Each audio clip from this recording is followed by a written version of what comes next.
1999 ஒரு 19 வயசு பையன் அன்னைக்கு ரோஜா ரோஜா பாட்டை பாடினான்.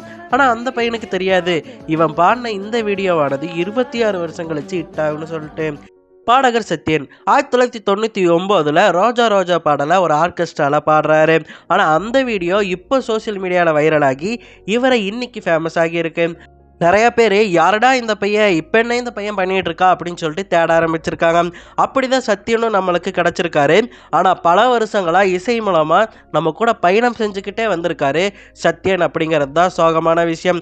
அவர் பெயர் நமக்கு தெரியலனாலுமே அவர் பாடின பல பாடல்களை நாம் அதிகமாக கேட்டிருக்கோம். உதாரணத்துக்கு 2004ஆம் ஆண்டு தன்னுடைய முதல் பாடலான வசூல் ராஜா MBBSல் வரக்கூடிய கலக்கப்போவது யாரு அப்படிங்கிற பாட்டை அவர் தான் பாடியிருந்தார்.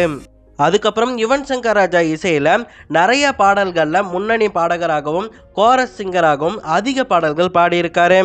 பாஸ் என்கிற பாஸ்கரன் படத்தில் வந்த பாசு பாசு பாசு அப்படிங்கிற பாட்டையும் இவர் தான் பாடியிருக்காரு. கேடி பில்லா கில்லாடி ரங்கா படத்தில் வரக்கூடிய எலெக்ஷன் பாட்டையுமே இவர் தான் பாடியிருக்காரு. நேபாளி படத்தில் வர மெலடி சாங்கையுமே இவர் தான் பாடியிருக்காரு. இப்படி நிறைய பாடல்களை இவர் பாடியிருக்காரு. ஆனால் இவருடைய முகம் தான் நமக்கு தெரியல.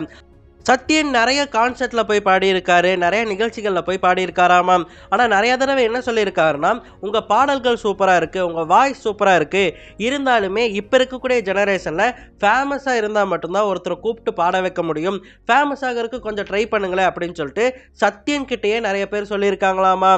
அதனால் தொலைக்காட்சிகளில் வரக்கூடிய இசை நிகழ்ச்சிகளில் பங்கேற்க முடிவு பண்ணுறாரு.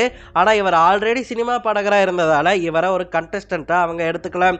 அதனால் ஜி தமிழில் ஒரு கெஸ்ட் சிங்கராக வந்து பாட்டு பாடிட்டுலாம் போயிருக்காரு.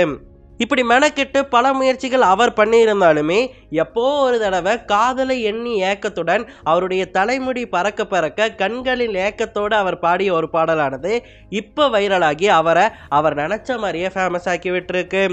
இதனால் நிறைய பேர் அவரை கூப்பிட்டு பேட்டி எடுக்கவும் ஆரம்பிச்சிருக்காங்க.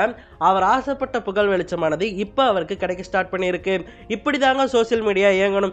இந்த மாதிரி திறமைசாலிகளை வளர்த்து விடக்கூடிய மீடியமாக தான் சமூக வலைத்தளங்கள் இருக்கணுமே தவிர வாட்டர்மெலன் ஸ்டாரு அந்த அக்கா இந்த அக்கா அவங்களையெல்லாம் வளர்த்து விடுறதுக்கு சோசியல் மீடியா இருக்கக்கூடாது.